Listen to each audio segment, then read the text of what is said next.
Praise the lord. Hallelujah.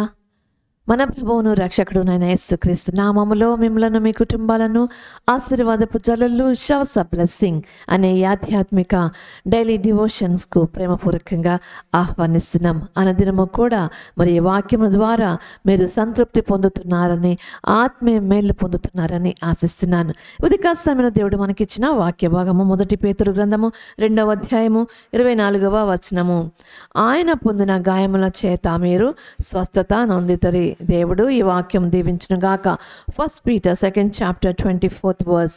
Who his own self bare our sins in his own body on the tree, that we being dead to sins should live unto.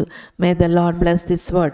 ఇక్కడ మనం చూసినట్లయితే ఆయన పొందిన గాయముల ద్వారా మీరు స్వస్థత నొందితరి. మరి శిలువ మీద ఆయన చేసినటువంటి కార్యము మన జీవితంలో మరి మార్పును కలుగచేసిందండి. మనం మానవులుగా జన్మించాము, నార్మల్గా జన్మించాము, కానీ ఆయన అద్వితీయ దేవుడిగా జన్మించాడు. ఆయన కన్యక గర్భాన్ని జన్మించాడు. ఆయన ఈ లోకాన్ని దేవుడైన మన రూపుగా దిగి వచ్చాడు. వాక్యమే శరీరధారిగా ఆయన లోకానికి వచ్చాడు. ఆయన వచ్చినటువంటి ఉద్దేశము ఈ లోకములో ఆయన జీవించినటువంటి 33.5 సంవత్సరముల మరి ఆ యొక్క ప్రయాణము, దానికి ఒక ఉద్దేశం ఉందండి. ఆ ఉద్దేశం ఏంటంటే నీకోసం నా కోసం ఆయన మరణించాలి. మన పాపముల నిమిత్తం, మన శాపముల నిమిత్తం, మన రోగముల నిమిత్తము, మన అవమానముల నిమిత్తము ఆయన ఈ లోకంలో మరణించడానికి లోకానికి వచ్చాడండి. అలాగే ఆయన మరణించాడు, మరణాన్ని జయించి తిరిగి లేచాడు. శిలువ మీద ఆయన చేసినటువంటి త్యాగం, ఆయనలో ఏ పాపము లేదు, ఏ తప్పు లేదు. అయినప్పుడు కూడా ఆయన ఒక పాపిగా, ఒక తప్పు చేసినటువంటి వ్యక్తిగా, ఒక అపరాధిగా అతను మార్చబడ్డాడు. ఈ ఉదయ సమయంలో దేవుడు మనతో మాట్లాడుతున్నాడు. ఆయన పొందిన గాయముల ద్వారా మీరు స్వస్థత నొందితరి. ఆ గాయముల వైపు మనం చూసినప్పుడు దేవుడు మన జీవితంలో ఆత్మీయ స్వస్థత, అలాగే శారీరక స్వస్థత, విధేయత సమస్తం కూడా దేవుడు మనకు నేర్పిస్తున్నాడు అండి. హల్లెలూయా. మరి ఈ విధంగా ఈ వాక్యం ద్వారా దేవుడు మనతో మాట్లాడుతున్నాడు. మనం ఏం చేయాలండి? ఆయన వాక్యం పట్టుకొని మన ముందుకు సాగుదాము. ఆయన చేసిన త్యాగం మనం జ్ఞాపకం చేసుకుందాము. ఆయన వల్ల తగ్గించుకొని జీవించడం సహాయం దేవుడు మనకు సహాయం చేయనట్లుగా ఆయనకు మనము లోబడి జీవించుదాము. హల్లెలూయా. అలాగే మన జీవితంలో మనం జీవించేటువంటి జీవితము ఇతరులకు మాదిరికరమైన జీవితంగా ఉండాలండి. మనం అనుకుంటాము నేను చాలా బాగా మాట్లాడగలుగుతాను, ఎవరు కూడా నా మాటలకు ఎదురు మాట్లాడలేరు అని అనుకుంటాం.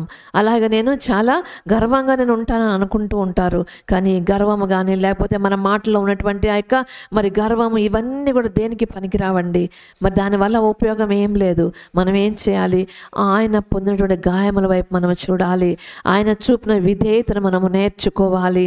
మన మాటల్లో విధేయత, మన నడకలో విధేయత, మన చూపులో విధేయత, మనం చేసే పనుల్లో విధేయత, అది చూసినప్పుడు, అది నేర్చుకున్నప్పుడు మరి ఆయన దగ్గర నుంచి ఉన్నటువంటి స్వస్థతను, ఆత్మీయమైనటువంటి, శారీరకమైనటువంటి, మానసికమైనటువంటి స్వస్థతను నీవు నేను కూడా పొందుకుంటామండి. కాబట్టి ఉదయ సమయంలో దేవుడు నీతో నాతో కూడా మాట్లాడుతున్నాడు. ఒకవేళ మన పనుల్లో, మన మాటల్లో, మనం చేసేటువంటి వాటిలో ఏదైనా సరే మరి దేవునికి ఇష్టం లేదా ఉందా అని ఒకసారి మనం పరీక్ష చేసుకొని ముందుకు సాగటానికి మనం సిద్ధపరచుకుందాం. దేవుడి వాక్యం దీవించుగాక. ప్రార్థన చేసుకుందాం.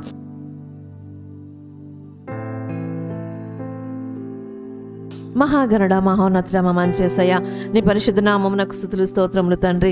దేవానికి వందనములు చెల్లించుకుంటున్నాం నాయన. ఉదయకాలంలో షవర్స్ ఆఫ్ బ్లెస్సింగ్స్ ద్వారా మీరు మాతో మాట్లాడుచున్నారు తండ్రి. నీకు వందనములు, స్తుతులు, స్తోత్రములు చెల్లించుకుంటున్నాం దేవా. ఆయన పొందిన దెబ్బల ద్వారా, గాయముల ద్వారా స్వస్థత నొందిన నీ వాక్యము సెలవిస్తుంది యేసయ్య. ప్రభా, నాతను ఏ తప్పు చేయలేదు, ఏ పాపము చేయలేదు ప్రభా, ఏ నేరము కూడా నువ్వు చేయలేదు. అయినప్పుడు కూడా మా కోసం నువ్వు సిలువలో ప్రభా మరణించావు తండ్రి. ప్రభా, నాతను ఆయన సిలువలను అవమానం పొందావు, గాయములు పొందావు యేసయ్య. అయినప్పుడు కూడా ఆ గాయముల ద్వారా మీరు మాకు ఇచ్చిన రక్షణ బట్టి, విమోచన బట్టి నాయన నీకే స్తుతులు, స్తోత్రములు తండ్రి. నీకే వందనములు చెల్లించుకొంచు యేసు అతి పరిశుద్ధ నామములో ప్రార్థించి వేడుకొంచున్నాను తండ్రి. ఆమేన్, ఆమేన్.